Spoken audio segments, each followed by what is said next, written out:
அனைவருக்கும் வணக்கம். நான் பிரபாகர் ஜோதிடர். இப்போ இன்றைய நாளுடைய நிலைப்பாடை தான் சொல்ல போகிறேன். நீங்கள் கருத்தில் கொண்டு நீங்கள் பயன்பெறுங்க. விஸ்வாசி ஆனி 18 இன்று புதன்கிழமை, ஆங்கில வருடம் ஜூலை 2, 2025. இன்று மேல் நோக்கினால், அதே போல் தேவமாதா காட்சியர்லிய நாள், அதே போல் ஆணி உத்திர தரிசனம் இன்று நடைபெறுகிறது. கருத்தில் கொள்ளுங்கள். ஆணி உத்திர தரிசனம் நட்சத்திரம் இன்று பிற்பகல் 2:21 வரை உத்திரம், பின்பு அஸ்தம். திதி இன்று பிற்பகல் 2:59 வரை சப்தமி, பின்பு அஷ்டமி. யோகம் அமிர்த யோகம், மரண யோகம். சந்திராச நட்சத்திரம் அவிட்டம், சதயம். ராசி பார்த்திங்கன்னா மகரம், கும்பம். சந்திராசை பொறுத்து மட்டும் ராசியை 50% பாதிக்கும், லக்கணத்தை 90% பாதிக்கும்.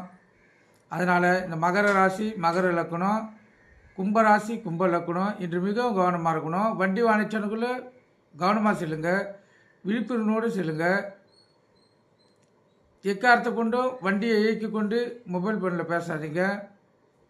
அதே போல் வண்டி எடுக்கக்குள்ளே அனைத்தும் சரியாக தான் பாருங்கள். போக்குவரத்து விதிமுறைகளை கடைபிடித்து செல்லுங்கள். ஏன்னா இதெல்லாம் சந்திராஷ்டனால் அபராதங்கள் ஏற்படுறதுக்கு அதிக வாய்ப்பு ஏற்படும்.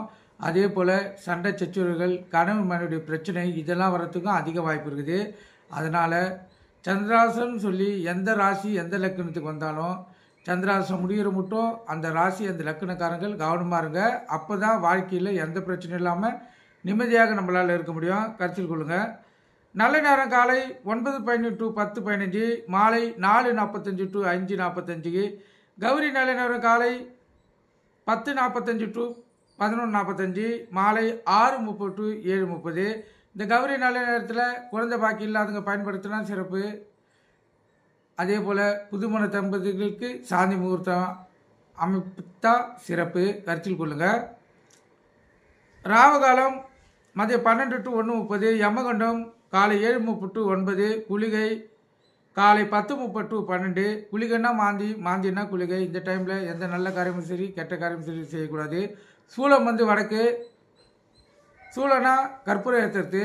கோயிலுக்கு சென்றால் வடக்கு சைடு பார்த்து தான் இன்று கற்பூரமும் விளக்கை ஏற்றணும். அப்போ தான் நீங்கள் வேண்டுறது நடக்கும், உங்களுக்கு பலனும் கிடைக்கும். நீங்கள் கருத்தில் கொண்டு பயன்பெறுங்க. நன்றி, வணக்கம், வாழ்க வளமுடன்.